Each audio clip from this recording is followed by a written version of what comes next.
ನಮಸ್ತೆ ಎಲ್ಲರಿಗೂ, ನಾನು Nandini. Welcome back to my YouTube channel. ಇವತ್ತಿನ ವಿಡಿಯೋದಲ್ಲಿ ಕೇಂದ್ರ ಸರ್ಕಾರ ಇವಾಗ ಮಹಿಳೆಯರಿಗೆ ಪ್ರತಿ ತಿಂಗಳು ಹಣ ವರ್ಗಾವಣೆ ಮಾಡಬೇಕು ಅನ್ನೋ ಒಂದು ಯೋಜನೆಯನ್ನು ತರಬೇಕು ಅನ್ನೋ ಒಂದು ಚಿಂತನೆಯನ್ನು ನಡೆಸ್ತಾ ಇದೆ.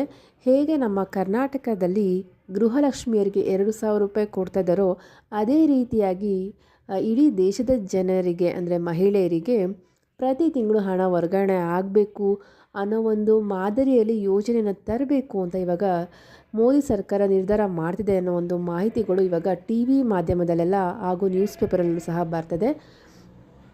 ಸೊ ಯಾಕೆ ಈ ರೀತಿಯ ಒಂದು ಯೋಜನೆಯನ್ನು ತರ್ತಾ ಇದ್ದಾರೆ, ಯಾವಾಗಿಂದ ಈ ರೀತಿಯ ಒಂದು ಯೋಜನೆ ಬರುತ್ತೆ, ಮತ್ತು ಬಂದರೆ ಎಷ್ಟು ಹಣನ ಇವರು ಪ್ರತಿ ತಿಂಗಳು ಕೊಡ್ಬೋದು ಅನ್ನೋ ಎಲ್ಲ ಮಾಹಿತಿನ ನಾನು ಈ ವಿಡಿಯೋದಲ್ಲಿ ನಿಮಗೆ ತಿಳಿಸ್ಕೊಡ್ತೀನಿ.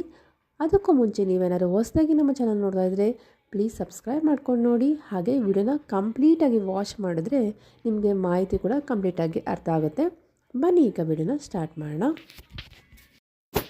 ನಮ್ಮ ರಾಜ್ಯದಲ್ಲಿ ಯಶಸ್ವಿ ಯೋಜನೆಯಾದಂತಹ ಗ್ಯಾರಂಟಿ ಯೋಜನೆಗಳಲ್ಲಿ ಗೃಹಲಕ್ಷ್ಮಿ ಯೋಜನೆಯು ಸಹ ಒಂದು.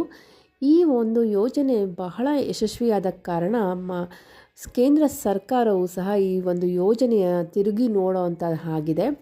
ಯಾಕೆ ಅಂದರೆ ನಮ್ಮ ಒಂದು ಕರ್ನಾಟಕದಲ್ಲಿ ಈ ಒಂದು ಗೃಹಲಕ್ಷ್ಮಿ ಯೋಜನೆ ಸ್ಟಾರ್ಟ್ ಆದಮೇಲೆ ಇದೊಂದು ತುಂಬಾ ಫೇಮಸ್ ಆಯಿತು ಅಂತಲೇ ಹೇಳ್ಬೋದು. ಅದೇ ರೀತಿಯಾಗಿ ನಮ್ಮ ರಾಜ್ಯದಲ್ಲಿ ಹೇಗೆ 2,000 ರೂಪಾಯಿನ ಮಹಿಳೆಯರಿಗೆ ಕೊಡ್ತಾ ಇದ್ದಾರೋ ಬೇರೆ ರಾಜ್ಯಗಳಲ್ಲೂ ಸಹ ಇವಾಗ ಇದೇ ರೀತಿಯಾಗಿ ತಿಂಗಳಿಗೆ ಪ್ರತಿ ತಿಂಗಳು 1,000, 1,500 ಆ ರೀತಿಯ ಒಂದು ಮಹಿಳೆಯರಿಗೆ ಕೊಡುವಂಥ ಯೋಜನೆಗಳು ಬಂದಿವೆ. ಮಹಾರಾಷ್ಟ್ರ ಆಗಿರ್ಬೋದು, ಮಧ್ಯಪ್ರದೇಶ, ಒಡಿಸ್ಸಾ ಹಾಗೂ ತಮಿಳುನಾಡಲ್ಲೂ ಸಹ ಇದೇ ರೀತಿಯಾಗಿ ಮಹಿಳೆಯರಿಗೆ ತಿಂಗಳಿಗೆ 1,000, 1,500, 1,250 ಈ ರೀತಿಯ ಒಂದು ಯೋಜನೆಗಳನ್ನು ತಂದಿದ್ದಾರೆ. ಇದನ್ನೆಲ್ಲ ಒಂದು ನೋಡಿದಂತಹ ಕೇಂದ್ರ ಸರ್ಕಾರ ಇವಾಗ ನೆಕ್ಸ್ಟ್ ನಾವು ಎಲೆಕ್ಷನಲ್ಲಿ ಒಂದು ಜನರ ಒಂದು ಮನ ಓಲೈಸಬೇಕು, ಗೆಲ್ಲಬೇಕು ಅಂದರೆ ಮಹಿಳೆಯರನ್ನು ನಾವು ಹೆಚ್ಚು ಸಪೋರ್ಟ್ ಮಾಡಬೇಕು. ಇದರಿಂದಾಗಿ ನಮ್ಮ ಒಂದು ಫ್ಯೂಚರಲ್ಲೂ ಸಹ BJP ಮುಂದೆ ಬರುತ್ತೆ. ಹಾಗೂ ಏನಿವಾಗ ಕರ್ನಾಟಕದಲ್ಲಿ ಈ ಗ್ಯಾರಂಟಿ ಯೋಜನೆಗಳಿಂದ ಹೇಗೆ ಸರ್ಕಾರ ಮುಂದೆ ಬಂತೋ ಹಾಗೆ ಗೆಲ್ತೋ ಅದೇ ರೀತಿಯಾಗಿ ನಮ್ಮ ಒಂದು BJPನ ಉಳಿಸ್ಬೇಕಂದ್ರೆ ಮಹಿಳೆಯರಿಗೆ ಈ ರೀತಿಯ ಒಂದು ಯೋಜನೆಗಳನ್ನು ತರಬೇಕು ಅನ್ನೋ ಒಂದು ಕಾರಣಕ್ಕೆ ಈ ರೀತಿಯ ಒಂದು ಯೋಚನೆ ಎಲ್ಲ ಮಾಡಿ ಸಿದ್ಧತೆಗಳೆಲ್ಲ ಮಾಡ್ಕೊಂಡಿದ್ದಾರೆ ಅನ್ನೋ ಒಂದು ಮಾಹಿತಿಗಳು ಸಿಗ್ತಾ ಇದೆ. ಈ ರೀತಿ ಏನಾದರೂ ಆಯಿತು ಅಂದರೆ ಇದೇ ಫೆಬ್ರವರಿ 1ನೇ ತಾರೀಕು ಯೂನಿಯನ್ ಬಜೆಟ್ ಇರುತ್ತೆ.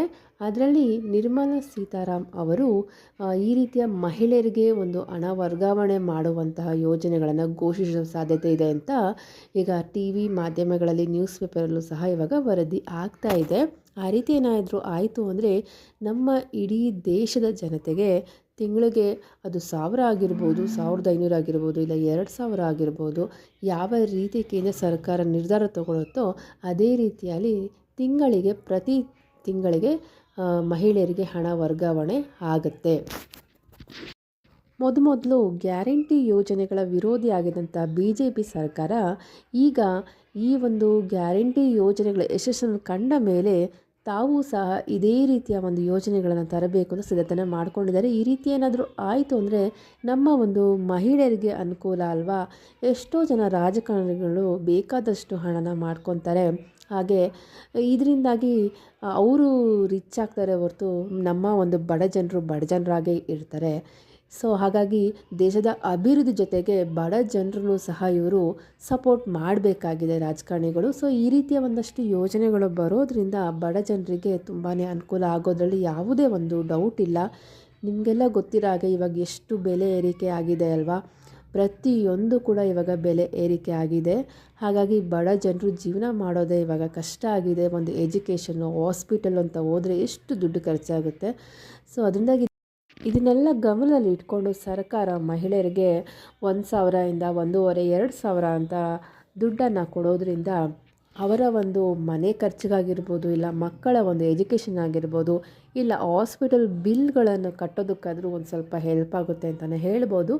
ನೋಡೋಣ ಯಾವ ರೀತಿಯಾಗಿ ಒಂದು ಯೂನಿಯನ್ ಬಜೆಟ್ ಮಾಡ್ತಾರೆ, ಮಹಿಳೆಯರಿಗೆ ಯಾವ್ಯಾವ ಒಂದು ಘೋಷಣೆಗಳನ್ನು ಮಾಡ್ತಾರೆ ಅಂತ ಇವಾಗ ನಾವು ಕಾದು ನೋಡಬೇಕಾಗಿದೆ.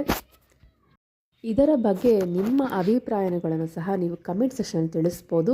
ಈ ರೀತಿಯ ಒಂದು ಯೋಜನೆ ಬೇಕಾ, ಎಷ್ಟು ಹಣ ವರ್ಗಾವಣೆ ಮಾಡಿದ್ರೆ ಅನುಕೂಲ ಆಗುತ್ತೆ ಮಹಿಳೆಯರಿಗೆ ಅನ್ನೋ ನಿಮ್ಮ ಒಂದು ಅಭಿಪ್ರಾಯನೂ ಸಹ ಕಮೆಂಟ್ ಸೆಕ್ಷನಲ್ಲಿ ತಿಳಿಸಿ. ನೀವೆಷ್ಟು ಕಮೆಂಟ್ಸ್ ಮಾಡ್ತೀರೋ ಖಂಡಿತವಾಗ್ಲೂ ಇದು ಸರ್ಕಾರಕ್ಕೆ ಮುಟ್ಟುತ್ತೆ. ಯಾಕೆಂದರೆ ಸೋಷಿಯಲ್ ಮೀಡಿಯಾ ಇವಾಗ ಜನರ ಒಂದು ವೇದಿಕೆ ಆಗಿದೆ ಅಂತಲೇ ಹೇಳ್ಬೋದು. ಇದನ್ನು ಸರಿಯಾದ ರೀತಿಯಲ್ಲಿ ಉಪಯೋಗಿಸ್ಕೊಳ್ಬೇಕು ಅಷ್ಟೇ. ಹಾಗಾಗಿ ನಿಮ್ಮ ಒಂದು ಅಭಿಪ್ರಾಯ ಏನೇ ಇದ್ರೂ ಸಹ ಕಮೆಂಟ್ ಸೆಕ್ಷನಲ್ಲಿ ತಿಳಿಸಿ.